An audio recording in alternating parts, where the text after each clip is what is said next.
Bismillahirrahmanirrahim. Rakyat Indonesia yang saya cintai, para kader Partai Demokrat yang saya banggakan. Alhamdulillah, hari ini 14 Juli 2023, saya bisa kembali menyambung rasa dengan saudara-saudara dimanapun berada. Pada 14 Maret 2023 yang lalu, saya telah menyampaikan sikap politik Partai Demokrat dalam memperjuangkan perubahan dan perbaikan di berbagai sendi kehidupan bermasyarakat, berbangsa, dan bernegara.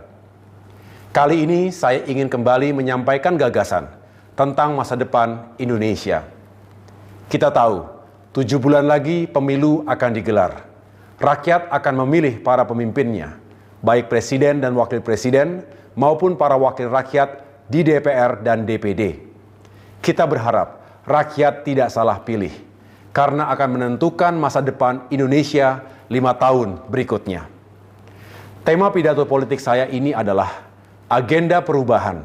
Lengkapnya, agenda perubahan dan perbaikan untuk Indonesia yang lebih baik. Tema ini untuk merespons pandangan publik tentang isu perubahan yang kerap Partai Demokrat sampaikan. Kami mendengarkan pandangan, baik dari yang setuju dengan perubahan maupun yang tidak setuju. Sejarah mencatat, sejak 2 tahun lalu, saya dan Partai Demokrat telah menyerukan pentingnya perubahan dan perbaikan itu. Karenanya, ketika perhatian publik makin luas tentang isu perubahan ini, maka kami memiliki kewajiban moral untuk menjelaskan apa yang Demokrat maksudkan dengan perubahan dan perbaikan itu. Saudara-saudara, kami mendengar kekhawatiran sejumlah kalangan. Perubahan seolah diartikan sebagai upaya untuk mengganti secara total apa yang sudah ada. Tentu tidak demikian. Kebijakan dan tatanan yang sudah baik akan kita pertahankan, kita lanjutkan, dan kita bersyukur karena banyak yang telah dihasilkan oleh para pemimpin bangsa sejak Indonesia merdeka. Tatanan dan hal-hal baik yang diwariskan oleh Presiden Soekarno, Presiden Soeharto, Presiden Habibie, Presiden Abdurrahman Wahid, Presiden Megawati Soekarno Putri, Presiden Susilo Bambang Yudhoyono, dan Presiden Joko Widodo harus kita pertahankan. Adapun yang belum baik tentu harus kita evaluasi dan kita perbaiki. Inilah elemen kesinambungan dalam sebuah proses perubahan. Tidak perlu diperdebatkan lagi. Dengan pemikiran itu, meski Partai Demokrat mengusung agenda perubahan, tidak berarti kami menihilkan apa yang telah dilakukan oleh pemerintahan Presiden Jokowi selama ini. Sebaliknya, kami justru menyampaikan penghargaan kepada pemerintah atas semua kerja kerasnya. Kami yakin Presiden Jokowi dan pemerintahannya ingin berbuat yang terbaik. Kami mendoakan kelak Presiden Jokowi bisa mengakhiri masa baktinya dengan baik. Namun Demokrat memang memiliki sejumlah cara pandang dan pilihan kebijakan yang berbeda dengan apa yang dilakukan oleh pemerintahan sekarang. Karenanya kami menawarkan pendekatan dan kebijakan yang berbeda kepada rakyat Indonesia yang kami pandang tepat untuk dijalankan pasca pemerintahan Presiden Jokowi mendatang. Rakyat Indonesia dan kader Demokrat yang saya cintai, ada 3 hal yang melandasi pemikiran Demokrat dalam melakukan agenda perubahan. Pertama, studi dan pengamatan atas apa yang dilakukan negara dan pemerintah selama 9 tahun terakhir. Kedua, permasalahan serius yang dirasakan rakyat. Dan ketiga, keinginan serta harapan rakyat yang kami jumpai di seluruh tanah air. Untuk itu, guna memudahkan penjelasan tentang agenda perubahan Demokrat, maka pertama-tama kami akan soroti keadaan saat ini. Apa permasalahan yang dihadapi rakyat dan mengapa hal itu terjadi? Selanjutnya, kami juga akan menyampaikan solusi yang kami tawarkan. Paling tidak, ada 5 klaster permasalahan bangsa. Klaster pertama, ekonomi dan kesejahteraan rakyat. Kedua, sumber daya manusia dan lingkungan hidup. Ketiga, hukum dan keadilan. Keempat, demokrasi dan kebebasan rakyat. Dan kelima, tata negara dan etika pemerintahan. Saudara-saudara sekalian, saya akan mulai dari permasalahan yang kami nilai paling penting, yaitu klaster pertama, ekonomi dan kesejahteraan rakyat. Meskipun ada capaian, tetapi harus kita akui secara jujur, 9 tahun terakhir ini terjadi sejumlah kemandekan dan bahkan kemunduran serius. Pertumbuhan ekonomi menurun, jauh di bawah yang dijanjikan 7% hingga 8%. Pertumbuhan ekonomi stagnan di angka 5%, bahkan sempat anjlok ketika diterjang pandemi COVID-19. Akibatnya, penghasilan dunia usaha dan kesejahteraan rakyat terpukul. Daya beli golongan menengah ke bawah juga menurun. Kemiskinan dan pengangguran meningkat. Sementara itu, ketika ekonomi tumbuh rendah, yang meroket justru utang kita, baik utang pemerintah maupun BUMN. Ada yang berdalih, lambatnya pertumbuhan ekonomi karena pandemi COVID-19. Argumentasi seperti ini saya nilai hanya separuh benar. Faktanya sebelum pandemi datang, ekonomi kita juga sudah mengalami permasalahan. Sehingga mesti ada sebab dan faktor yang lain di luar pandemi. Demokrat berpendapat, faktor lain itu menyangkut kebijakan dan langkah pemerintah dalam mengelola ekonomi dan kesejahteraan rakyat. Juga dalam menentukan prioritas pembangunan dan upaya mengatasi krisis. Sulit dimengerti ketika ekonomi menurun, kekuatan fiskal melemah, utang tinggi, pemerintah justru membangun infrastruktur secara besar-besaran. Apalagi sebagian proyek dan mega proyek itu tidak berdampak langsung pada kehidupan dan kesejahteraan rakyat yang tengah mengalami tekanan. Seharusnya masih bisa ditunda pelaksanaannya. Kami berpendapat, pemerintah tidak sensitif. Pemerintah juga kurang berpihak kepada 100 juta lebih rakyat kita yang sedang mengalami kesulitan hidup yang serius. Menurut kami, sikap kebijakan dan tindakan pemerintah seperti inilah yang perlu diubah dan diperbaiki. Ketika terjadi krisis dan tekanan ekonomi yang dampaknya sangat dirasakan masyarakat, prioritas dan alokasi anggaran negara seharusnya diarahkan untuk meringankan penderitaan rakyat, utamanya para petani, nelayan, kaum buruh, dan golongan lemah lainnya. Subsidi listrik untuk kalangan miskin, subsidi solar untuk nelayan, dan subsidi pupuk untuk petani harusnya bisa lebih diperkuat dan tepat sasaran. Saat ini memang ada pupuk subsidi, tapi petani mengeluhkan jumlahnya sangat sedikit. Petani seolah dipaksa harus membeli pupuk non-subsidi di pasaran, padahal harganya berkali-kali lipat lebih mahal. Kemudian harga jual hasil panen sering dipermainkan para tengkulak, juga dihancurkan oleh kebijakan impor di saat petani kita sedang panen raya. Banyak petani mengeluh, "Mas, kami sampun megap-megap." Di sisi lain, kesejahteraan abdi negara kurang diperhatikan. 9 tahun terakhir, gaji mereka hanya naik 2 kali dengan akumulasi kenaikan 11% saja. Mestinya gaji ASN, guru, tenaga kesehatan, TNI Polri, perangkat desa dan pensiunan dinaikkan setiap tahunnya. Karena jika dikaitkan inflasi, gaji mereka sebenarnya terus mengalami penurunan. Ini jelas tidak adil. Kebijakan ini mesti diubah dan diperbaiki. Kita juga harus memperhatikan nasib guru dan pegawai honorer. Secara bertahap, angkat mereka sebagai ASN dengan kebijakan yang tepat. Saudara-saudara, dengan anggaran yang cukup, kita dapat meningkatkan lapangan pekerjaan untuk rakyat, termasuk generasi muda dan kaum perempuan. Angka pengangguran harus diturunkan, cegah PHK besar-besaran, dan demi keadilan, kontrol dan batasi tenaga kerja asing.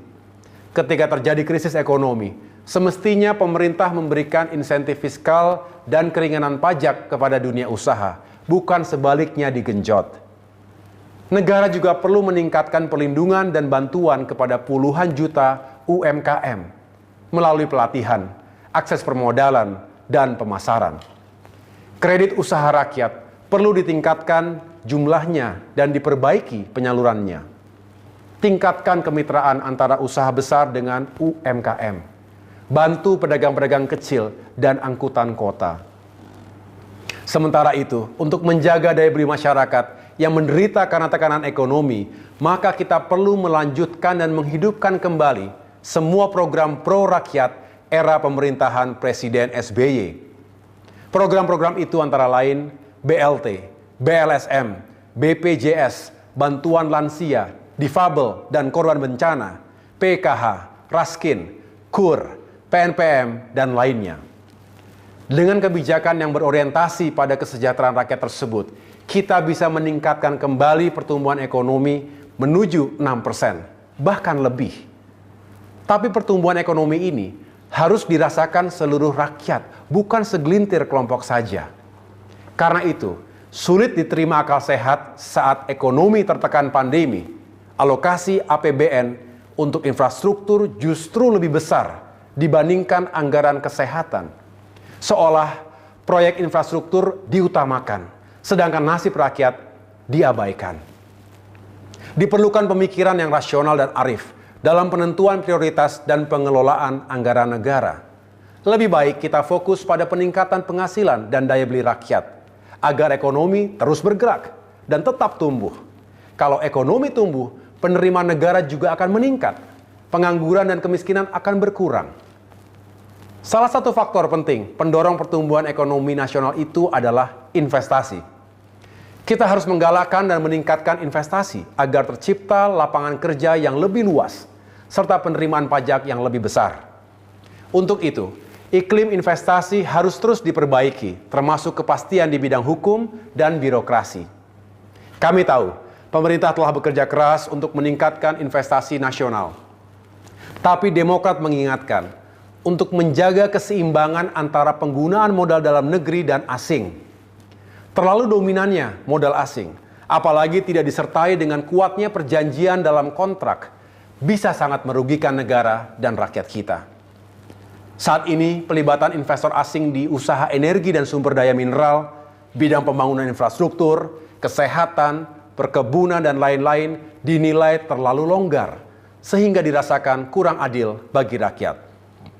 Kita harus menjadi tuan rumah di negeri kita sendiri. Saudara-saudara, Partai Demokrat dan kita semua mencemaskan meroketnya jumlah utang Indonesia, baik utang pemerintah maupun utang BUMN, hingga membuat kinerja sejumlah BUMN kita jauh di bawah sasaran. Kita harus menghentikan utang pemerintah dan utang BUMN yang terlalu besar. Banyak negara yang perekonomiannya jatuh dan mengalami krisis hebat karena jebakan utang.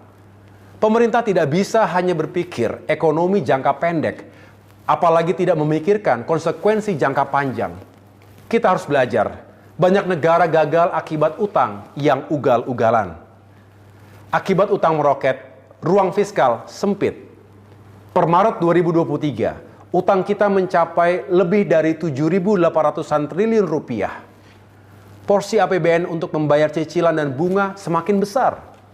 Jika rata-rata bunga utang mencapai 400-an triliun rupiah per tahunnya, maka itu setara dengan realisasi anggaran pendidikan pada APBN 2022 yang lalu. Itu baru bunga, belum cicilan pokoknya. Bayangkan, bisa jadi apa bunga utang 400 triliun rupiah itu? Jika biaya kuliah mahasiswa hingga lulus tingkat sarjana, baik pendidikan dan biaya hidup per orang mencapai 200 juta rupiah, maka kita bisa menguliahkan 2 juta orang pelajar ke kampus-kampus terbaik di Indonesia. Atau jika kita berikan bantuan modal, dana bergulir sebesar 50 juta rupiah untuk pengembangan 1 unit UMKM, maka akan ada 8 juta unit UMKM yang diberdayakan. Jika 1 unit UMKM menyerap 5 hingga 10 pekerja, maka tercipta 40 hingga 80 juta lapangan pekerjaan. Ilustrasi ini untuk memberikan gambaran konsekuensi yang harus kita tanggung bersama akibat utang yang kelewat besar. Pemerintah tidak boleh selalu berdalih bahwa dari sisi rasio utang terhadap PDB masih aman karena kurang dari 60%. Faktanya, kemampuan fiskal untuk membayar utang kita rendah dan membebani APBN kita. Untuk itu, batasi dan kontrol utang pemerintah dan BUMN. Pastikan pembangunan infrastruktur tidak mengandalkan utang. Infrastruktur memang penting.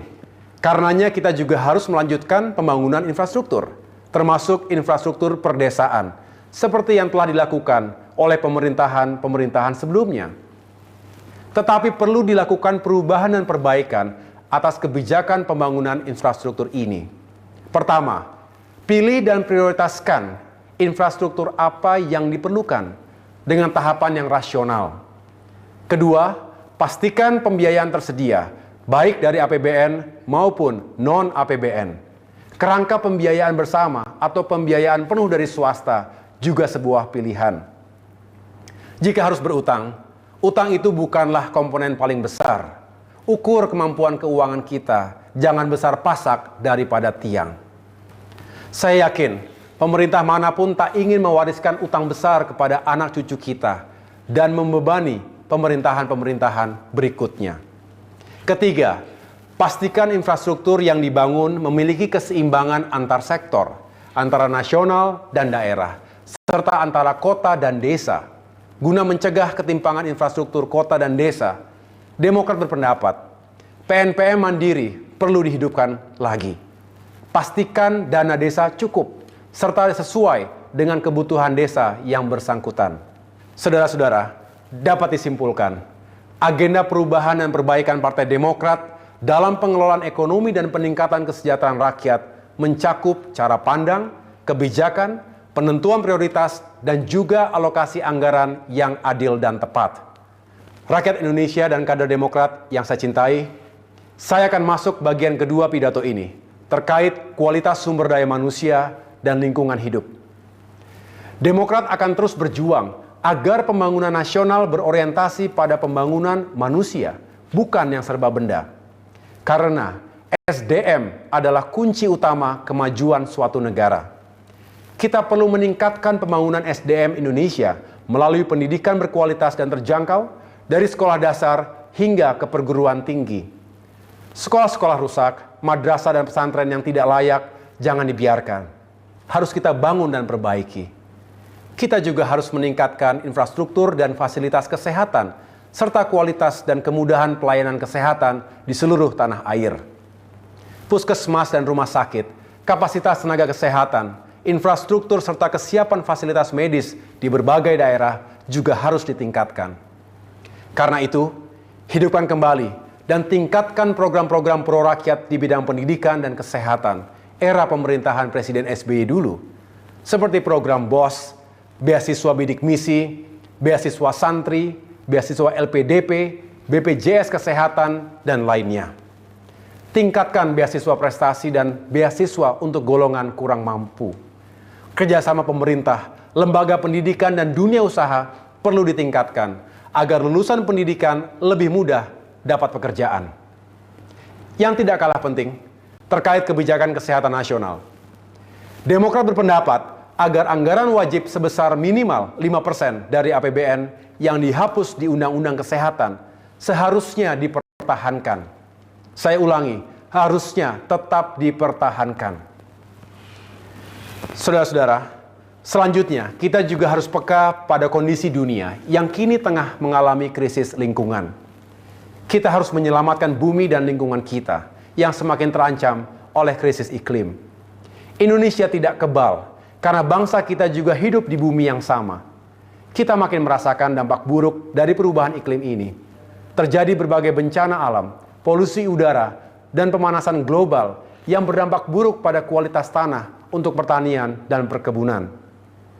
Diprediksi, 8% lahan pertanian di dunia tidak akan lagi bisa digunakan jika suhu bumi meningkat 1,5 derajat Celcius. Kelaparan juga akan meningkat hingga 20% akibat pemanasan global. Indonesia berkomitmen untuk mencapai net zero emission maksimal pada tahun 2060. Kita berharap itu bisa diwujudkan.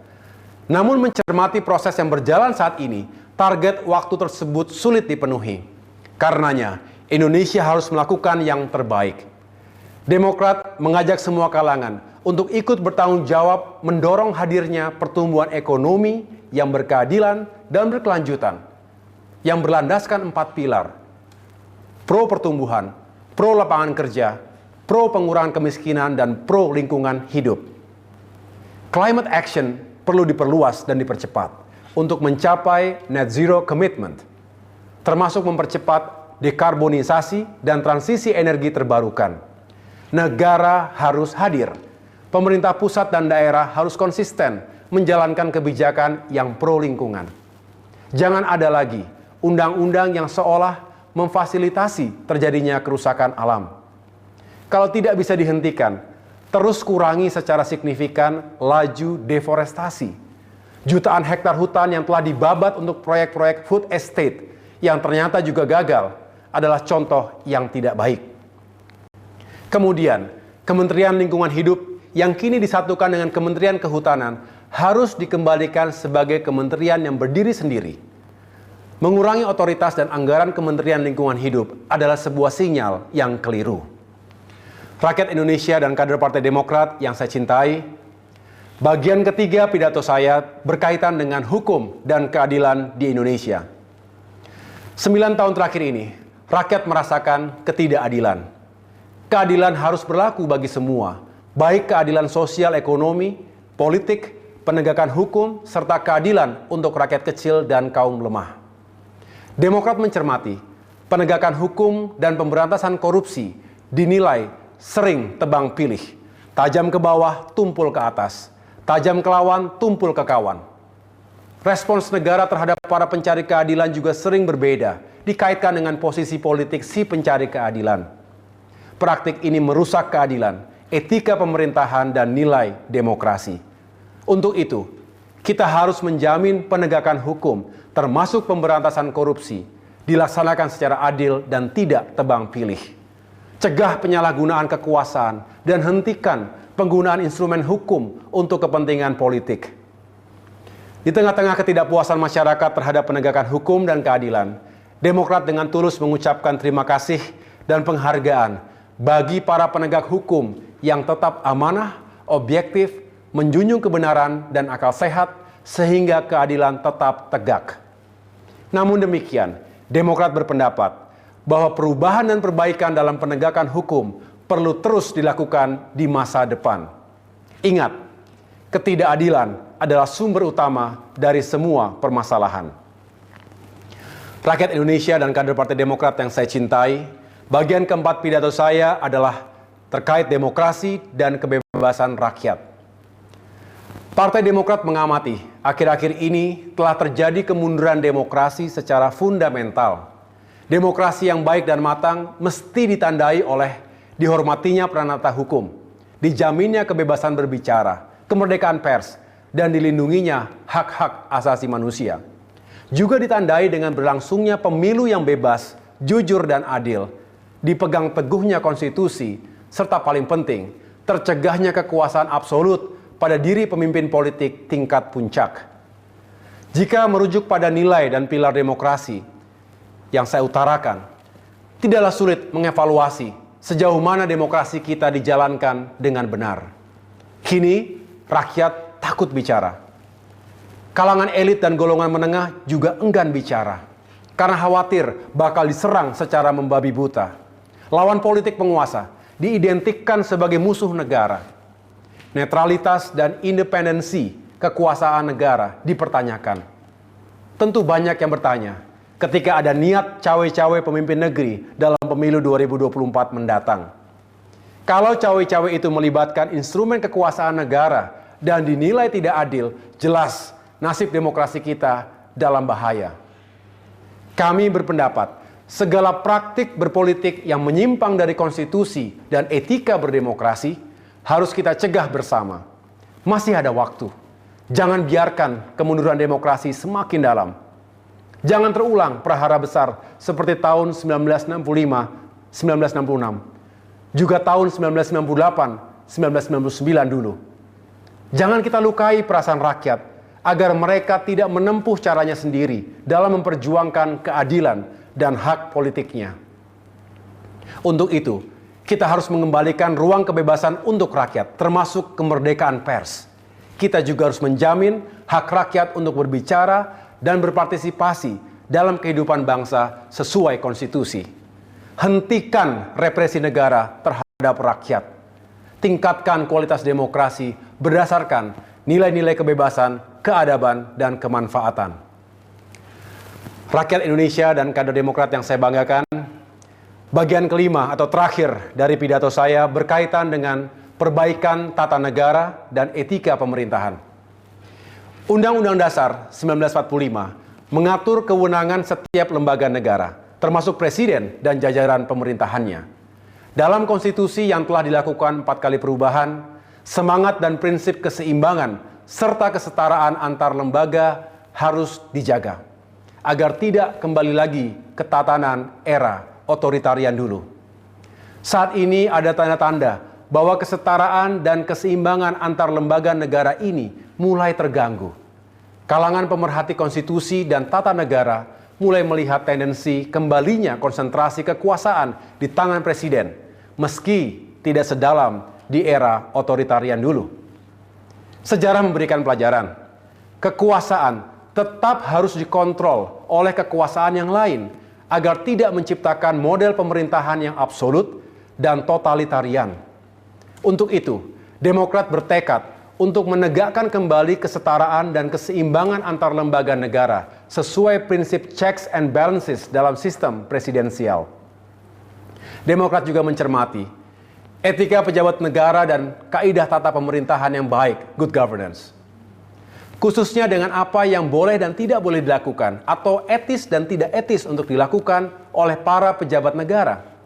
Misalnya, terkait keterlibatan para pejabat negara dalam kegiatan bisnis di lingkungan pemerintahan atau lembaga negara di mana ia berada. Menjadi tidak etis jika menteri atau pejabat negara menjalankan bisnis sementara ia berada dalam lingkaran pembuatan kebijakan dan regulasi yang terkait langsung dengan bisnis itu.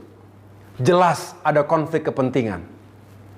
Lebih tidak etis kalau wilayah bisnis pejabat itu menggunakan anggaran negara di mana ia terlibat dalam penyusunan APBN tersebut. Ini namanya jeruk makan jeruk atau berburu di kebun binatang. Karenanya Demokrat berpendapat bisnis pejabat model begini harus dicegah dan dihentikan. Rakyat Indonesia dan kader Demokrat yang saya banggakan, saya telah menyampaikan secara utuh agenda perubahan dan perbaikan untuk Indonesia yang lebih baik. Agenda perubahan ini akan diperjuangkan oleh Partai Demokrat saat ini dan di masa depan. Secara lebih rinci saya akan sampaikan pada kesempatan yang lain. Kami berharap saudara-saudara kami, rakyat Indonesia, dapat memahaminya. Semoga tidak ada lagi yang khawatir kalau perubahan yang Demokrat usung bertentangan dengan kerangka bernegara. Sama sekali tidak. Justru perubahan dan perbaikan yang diperjuangkan akan meneguhkan dan memperkokoh kehidupan berbangsa dan bernegara kita. Kami, Partai Demokrat, adalah anak kandung reformasi. Sebagai partai bergaris ideologi nasionalis religius, kami akan terus menjaga Pancasila dan keutuhan NKRI. Kami akan mengawal dan menjaga kebinekaan bangsa, serta menolak intoleransi, ekstremisme, dan radikalisme dalam bentuk apapun dan dari kalangan manapun.